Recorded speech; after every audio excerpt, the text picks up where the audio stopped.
जय हिंद प्यारे बच्चों, कैसे हो आप सभी लोग। आई होप आप लोग एकदम बढ़िया स्वस्थ होंगे। आज के इस वीडियो में सभी लोगों को क्लास 12 बायोलॉजी 2025 बोर्ड परीक्षा में पूछे जाने सबसे ज्यादा महत्वपूर्ण टॉपिक को लाया गया है, जो कि अगर आप मात्र ये 60 टॉपिक बोर्ड परीक्षा में पढ़कर जाते हैं तो 70 में 70 नंबर फोड़ कर आओगे। जी प्यारे बच्चों, 70 में 70 नंबर लाने से कोई नहीं रोक सकता, ये आपका 100% की गारंटी। क्योंकि ये जो चुने गए प्रश्न हैं, देखिए जैसे पुष्पी पादपों में लैंगिक जनन हो गया, दूसरा चैप्टर आपका मानव जनन हो गया, इसके कौन से टॉपिक इंपॉर्टेंट है, इसके कौन से टॉपिक इंपॉर्टेंट है, तो इस प्रकार सभी टॉपिकों का निपटारा आज के इस वीडियो में हो जाएगा।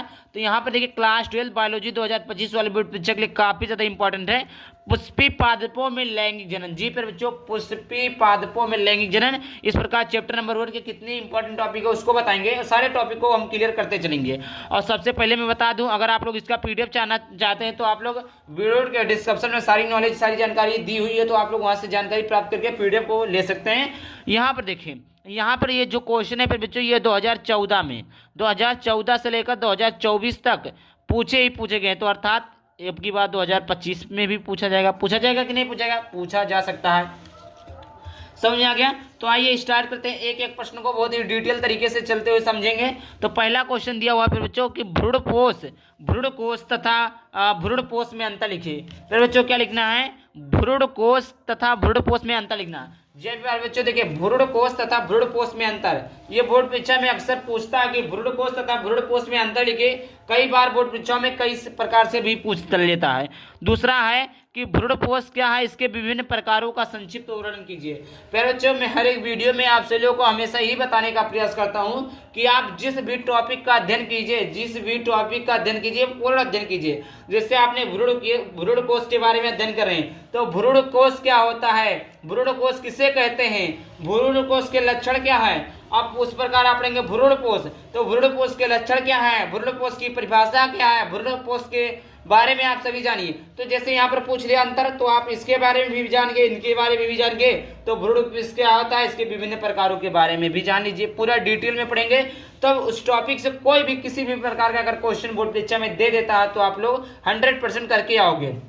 बट अगर इसी क्वेश्चन का इसी आंसर को रटेगे तो नहीं, उस टॉपिक का गहन अध्ययन कीजिए, पूर्ण अध्ययन कीजिए, तभी आप सफलता हासिल कर सकते हैं। दूसरा है भ्रूणपोष क्या, ये हो गया। तीसरा प्रश्न है कि यह एक प्रारूपिक बीजांड की संरचना का सचित्र वर्णन कीजिए।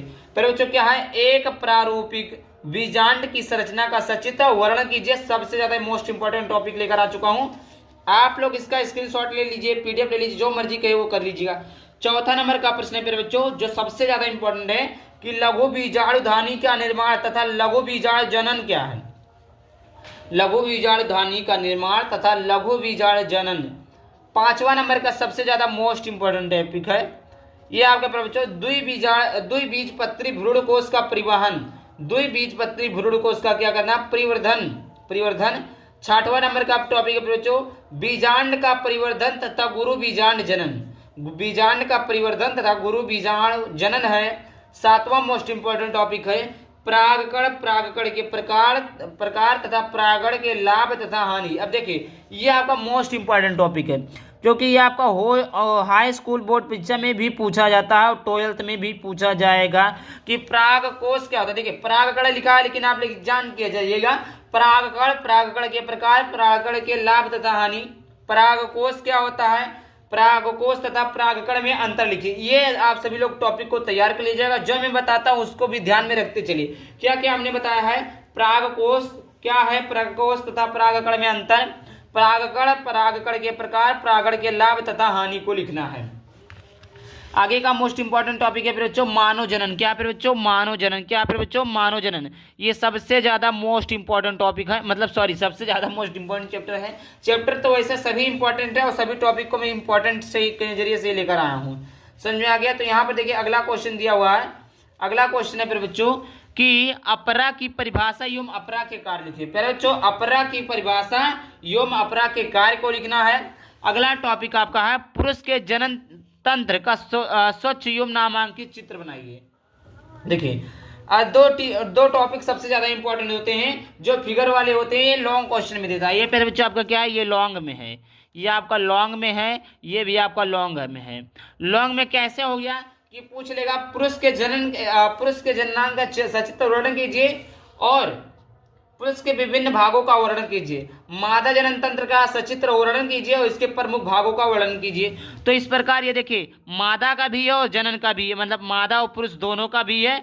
तो ये आपका स्वच्छ एवं नामांकित चित्र बनाइए। तो इसमें चित्र पूछा ना फिर बच्चों, तो चित्र भी याद कर लीजिए, चित्र को भी बनाकर प्रैक्टिस कर लीजिएगा। उसके बाद में आप सभी लोग उसके प्रत्येक भाग को क्या कहते हैं, इसकी परिभाषा क्या है, इसको भी टॉपिक तैयार कर लीजिएगा। क्योंकि जब भी आपको संक्षिप्त मतलब वर्णन करने के लिए बोलेगा तो सभी चीजें आपको लिखनी पड़ेगी। चौथा नंबर का प्रश्न है कि युग्मक जनन क्या है। नामांकित चित्र की सहायता से मानव में शुक्र जनन की प्रक्रिया का वर्णन कीजिए। युग्मक जनन क्या है। नामांकित चित्र की सहायता से मानव में शुक्र जनन की प्रक्रिया का वर्णन करना है। पांचवा टॉपिक है मानव में अंडाणु जनन की प्रक्रिया का सचित्र वर्णन कीजिए। मानव में अंडाणु जनन की प्रक्रिया का क्या प्रवचन करना है, सचित्र वर्णन करना है। जी प्रवचन सबसे ज्यादा मोस्ट इंपॉर्टेंट टॉपिक ये भी है। तीसरा चैप्टर आता है जनन स्वास्थ्य। क्या आता है प्रवचन, तीसरा चैप्टर आता है जनन स्वास्थ्य। जनन स्वास्थ्य IVF जिसको कहते हैं पात्र निषेचन तकनीकी पर टिप्पणी कीजिए। और दूसरा है जनसंख्या विस्फोट एवं निवारण पर निबंध लिखिए। जनसंख्या विस्फोट एवं निवारण पर क्या लिखना है प्रवचन, निबंध लिखना है।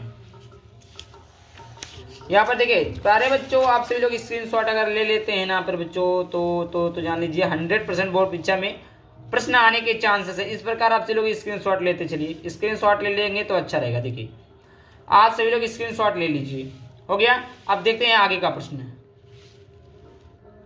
अगला चैप्टर है जनन स्वास्थ्य तथा रोग। क्या पर बच्चों, जनन स्वास्थ्य तथा रोग है। तो देखिए पहला क्वेश्चन है इसका, अल्कोहल या ड्रग्स के दुरुपयोग पर टिप्पणी कीजिए। दूसरा है प्रतिजैविक से आप क्या समझते हैं, किन्हीं दो प्रतिजैविकों के नाम लिखिए। तीसरा क्वेश्चन है मलेरिया रोग के रोगजनक रोगवाहक लक्षण तथा उपचार लिखिए। चौथा है टाइफाइड का कारक लक्षण तथा रोकथाम के उपाय लिखिए। पांचवा है निम्नलिखित में से किन्हीं दो मानव व्याधियों के कारक लक्षण उपचार एवं बचाव के उपाय का वर्णन कीजिए। जिससे पहले डेंगू ज्वर हो गया, दूसरा क्या हो गया, निमोनिया हो गया इस चैप्टर से। और छठवां है स्टेम कोशिकाओं पर टिप्पणी कीजिए। ये आपके 6 टॉपिक थे जो मैंने बता दिया, मानव स्वास्थ्य तथा रोग से इंपॉर्टेंट टॉपिक थे। अब बात करते हैं मानव कल्याण में सूक्ष्म जीव। क्या है बच्चों, मानव कल्याण में सूक्ष्म जीव। मानव कल्याण में सूक्ष्म जीव, तो पहला है बच्चों जैव उर्वरक क्या है, कृषि में इनका क्या महत्व है। बच्चों जैव उर्वरक क्या होता है तथा इनका कृषि में क्या महत्व है। दूसरा है बायोगैस क्या है, ग्रामीण क्षेत्र में बायोगैस के 2 उदाहरण लिखिए। ये मानव कल्याण में सूक्ष्म जीव इंपॉर्टेंट टॉपिक है। अगला टॉपिक है जैव प्रौद्योगिकी सिद्धांत एवं प्रक्रम। जैव प्रौद्योगिकी सिद्धांत एवं प्रक्रम में है, पहला है DNA लाइगेज पर संक्षिप्त टिप्पणी कीजिए। दूसरा है PCR पर टिप्पणी लिखिए। तीसरा है प्लाज्मिड वेक्टर पर टिप्पणी लिखिए। जी प्यारे बच्चों ये मोस्ट इंपॉर्टेंट टॉपिक है। अगला बात करते हैं, आगे है आपका जैव प्रौद्योगिकी एवं उसके उपयोग। जैव प्रौद्योगिकी एवं उसके उपयोग, पहला है जैव प्रौद्योगिकी के कृषि क्षेत्र में उपयोग लिखिए। दूसरा है BT कपास पर टिप्पणी लिखिए। तीसरा है बायोपायरेसी पर उदाहरण सहित टिप्पणी लिखिए। ये चीजें हैं। आगे बात करते हैं बच्चों, आगे अगला टॉपिक है चौथा जैव प्रौद्योगिकी का मानव स्वास्थ्य के क्षेत्र में अनुप्रयोग लिखिए। पांचवा है पुनर्संयोजक DNA प्रौद्योगिकी क्या है, अनुवांशिक अभियांत्रिकी के मानव हित में 4 अनुप्रयोग लिखिए। छठवा है मानव इंसुलिन पर टिप्पणी लिखिए, जो कि मोस्ट इंपॉर्टेंट टॉपिक है। अभी देखिए अभी और सारे टॉपिक हैं जो कि मैं बताऊंगा, बस वीडियो को आप सभी लोग पूरा देखते चलिए। देखिए अगला है वंशागति तथा विविधता के सिद्धांत। तो पहला है डाउन सिंड्रोम क्या है, इस पर टिप्पणी लिखिए, मोस्ट इंपॉर्टेंट। दूसरा है जीन रूप तथा दृश्य रूप लक्षण पर टिप्पणी कीजिए। तीसरा है क्रॉसिंग ओवर क्या है। चौथा है साप्रभाविता पर टिप्पणी कीजिए। ये आप टॉपिक को स्क्रीनशॉट लेते चलिएगा। अगला है क्रॉसिंग ओवर क्या है, चौथा है ये भी हो गया। पांचवा है प्रभाविता तथा अप्रभाविता में विभेद कीजिए। प्रभावी तथा अप्रभावी ये क्लास 10th में भी था, लेकिन इससे प्रभाविता अप्रभाविता भी विभेद करना है। छठवां अनुवांशिक रोग क्या है। सातवां है मानव में लिंग निर्धारण कैसे होता है। आठवां है मेंडल के वंशागति के नियम। और नौवां है लिंग सहलग्न गुणों से आप क्या समझते हैं। ये आपका मोस्ट इंपॉर्टेंट टॉपिक हो गया।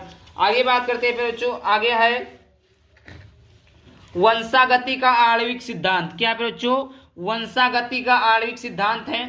यहाँ पर देखते चलते हैं। पहला है डीएनए तथा आरएनए में अंतर लिखना। क्या लिखना है बच्चों? डीएनए तथा आरएनए में अंतर लिखना है। दूसरा है डीएनए अंगुली छापी क्या है, इसकी उपयोगिता पर प्रकाश डालिए। तीसरा है मानव जीनोम प्रोजेक्ट पर टिप्पणी लिखिए।